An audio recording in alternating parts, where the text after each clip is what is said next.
Hello dear student, स्वागत करता हूं आप सभी का अपना YouTube channel Bihar board 10th में। आज मैं क्लास 10 का फिजिक्स का फर्स्ट चैप्टर प्रकाश का परावर्तन का ऑल सब्जेक्टिव क्वेश्चन बताने वाला हूं, जो आपके एग्जाम के लिए काफी इंपॉर्टेंट है। तो प्यारे बच्चे, आप सारे बच्चे 2025 में एग्जाम देने वाले, तो आप सारे बच्चे के लिए क्लास काफी इंपॉर्टेंट है। तो आप सारे बच्चों को अंत तक जुड़ के रहना काफी इंपॉर्टेंट है। तो आपका पहला नंबर क्वेश्चन क्या है, देखिए प्रकाश का परावर्तन क्या है प्यारे बच्चे। तो इसके बारे में हम लोग देख लेते हैं। प्रकाश वह कारक है जिसकी सहायता से हम वस्तुओं को देखते हैं। जिस वस्तुओं से प्रकाश निकलता है उसे प्रकाश स्रोत कहा जाता है।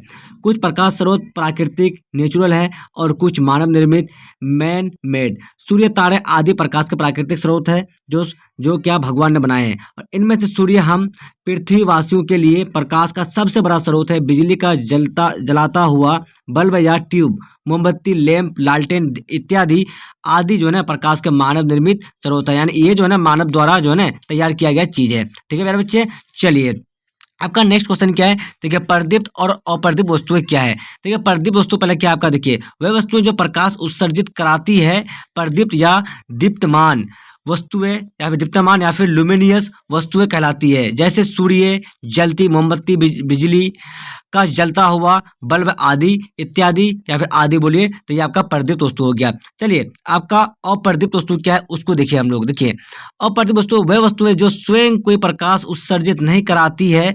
अप्रदीप्त यानी नॉन लुमिनियस वस्तुएं कहलाती है। जैसे टेबल, पौधे, पुस्तक, कुर्सी इत्यादि। ये क्या हो गया आपका अप्रदीप्त वस्तु, बिल्कुल करेक्ट हो जाएगा इसका आंसर। चलिए प्रकिरणन किसे कहते हैं। प्रकाश जब सूक्ष्म कणों पर पड़ता है तो वह कण उन पर पड़ने वाला प्रकाश की कुछ ऊर्जा को अवशोषित कर फिर उसे चारों ओर विकसित करते हैं। इस प्रक्रिया को प्रकिरणन या फिर स्कैटरिंग कहा जाता है। चलिए प्रकाश की किरणें, प्रकाश की किरणें क्या है प्यारे बच्चे, देख लेते हैं हम लोग। किसी भी प्रदीप्त पदार्थ जैसा कि मोमबत्ती की लो या बिजली का जलता हुआ बल्ब से प्रकाश सरल रेखा में सभी दिशाओं में जाता है। इस सरल रेखा पर चलने वाले प्रकाश को प्रकाश की किरण कहते हैं। तो आप लोग समझ लिए ना प्रकाश की किरण किसे कहते हैं, बिल्कुल सिंपल परिभाषा है। चलिए प्रकाश का किरण पुंज को मुख्यतः 3 भागों में बांटा गया है। प्रकाश के किरण पुंज को कितने भागों में बांटा गया है, तो मुख्यतः 3 भागों में बांटा गया है। ए में आपका है अपसारी किरण पुंज, बी में आपका है समांतर किरण पुंज, और सी में आपका क्या अभिसारी किरण पुंज। चलिए अपसारी किरण पुंज हम लोग क्या कहते हैं, तो डाइवर्जिंग बीम कहते हैं, और समांतर किरण पुंज को पैरेलल बीम कहते हैं, और अभिसारी किरण पुंज को कन्वर्जिंग बीम कहते हैं। याद रखेगा तीनों को। चलिए अपसारी किरण पुंज किसे कहते हैं, यानी डाइवर्जिंग बीम किसे कहते हैं। अपसारी किरण पुंज में प्रकाश की किरणें एक बिंदु स्रोत से निकलकर फैलती चली जाती है। और समांतर किरण पुंज जो है आपका पैरेलल बीम, तो समांतर किरण पुंज में प्रकाश की किरणें एक दूसरे के समांतर होती है। चलिए आपका अभिसारी किरण पुंज क्या है प्यारे बच्चे, कन्वर्जिंग बीम। देखिए अपसारी किरण पुंज में प्रकाश की किरणें एक बिंदु पर आकर मिलती है या मिलती हुई प्रतीत होती है। ठीक है, तो आपका ये हो गया अभिसारी किरण पुंज, बिल्कुल करेक्ट हो गया। चलिए प्यारे बच्चे देख लीजिए आप लोग यहाँ पे अपसारी किरण पुंज कैसे काम करता है। यहाँ पे आपका ये अपसारी किरण पुंज का फिगर बना दिए हैं। ये आपका समांतर, देखिए समांतर यानी पैरेलल वाला। और ये देखिए आपका अभिसारी किरण पुंज कैसे काम करता है, इसको भी देख लीजिए आप लोग। तीनों को मैं डायग्राम दे दिया हूँ यहाँ पे। चलिए आपका नेक्स्ट क्वेश्चन क्या है, देखिए प्रकाश का किरण पुंज क्या है। पारदर्शी, पारभासी और अपारदर्शी पदार्थ क्या है। देखिए पारदर्शी पदार्थ वे पदार्थ जिनसे होकर प्रकाश आसानी से पार कर जाता है, पारदर्शी पदार्थ कहलाता है। जैसे हवा, पानी, कांच इत्यादि। अब देखिए पारभासी पदार्थ क्या है, वे पदार्थ जो ऊपर पड़ने वाले प्रकाश के छोटे से भाग को ही अपने में से होकर जाने देते हैं, पारभासी पदार्थ कहलाते हैं।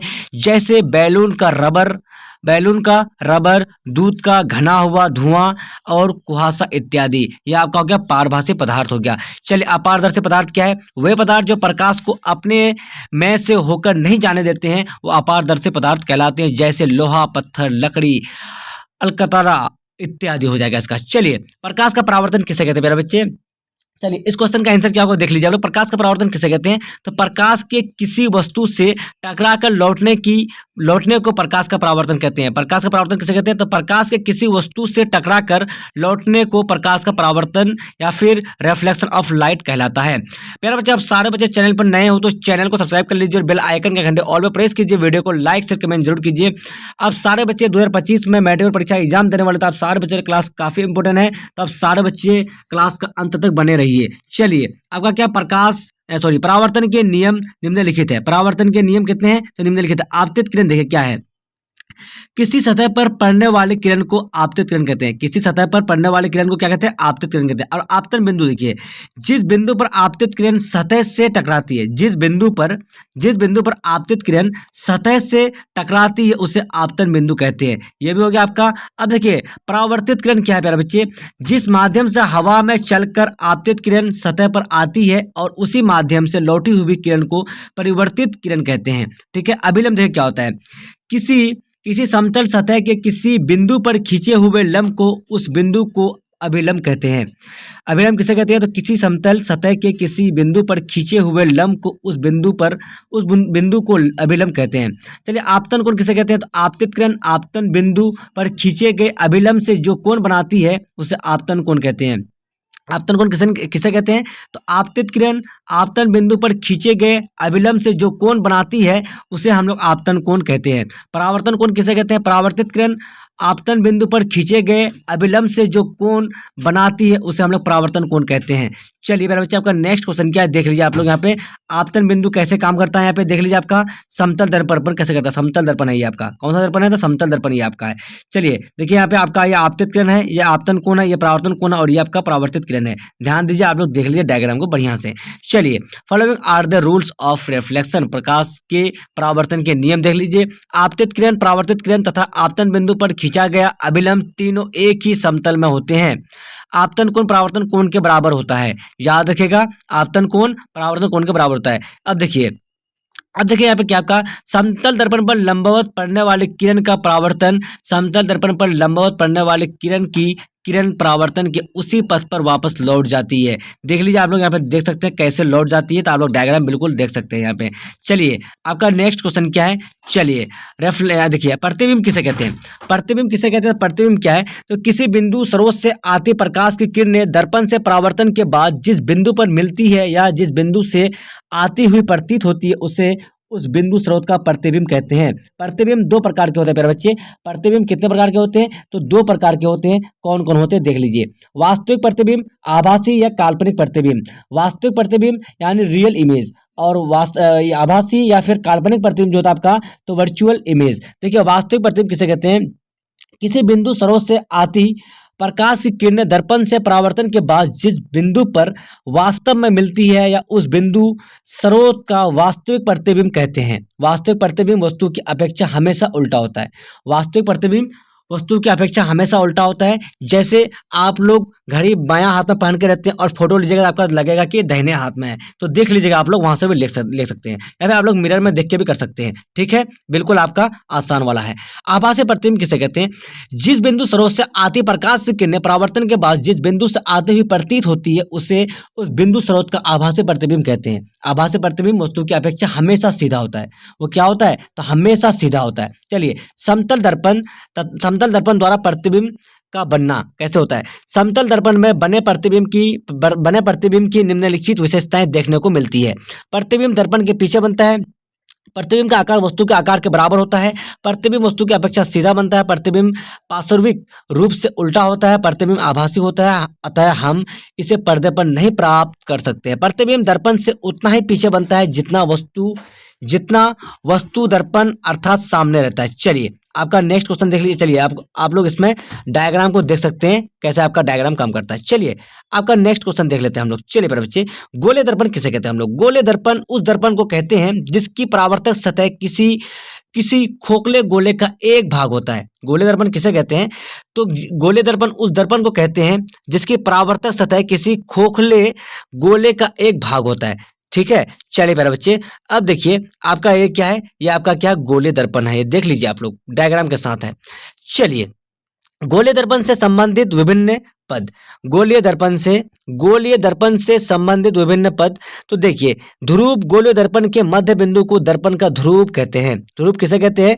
तो गोलीय दर्पण के मध्य बिंदु को दर्पण का ध्रुव कहते हैं। वक्रता केंद्र किसे कहते हैं प्यारे बच्चे? तो देखिए गोलीय दर्पण जिस गोले का भाग होता है उस गोले के केंद्र को दर्पण का वक्रता केंद्र कहते हैं। वक्रता त्रिज्या किसे कहते हैं? गोलीय दर्पण जिस गोले का भाग होता है उसकी त्रिज्या को दर्पण की वक्रता त्रिज्या कहते हैं। और प्रधान या मुख्य अक्ष किसे कहते हैं? तो गोलीय दर्पण के ध्रुव से वक्रता केंद्र को मिलाने वाली सरल रेखा को दर्पण का प्रधान या फिर मुख्य अक्ष कहते हैं।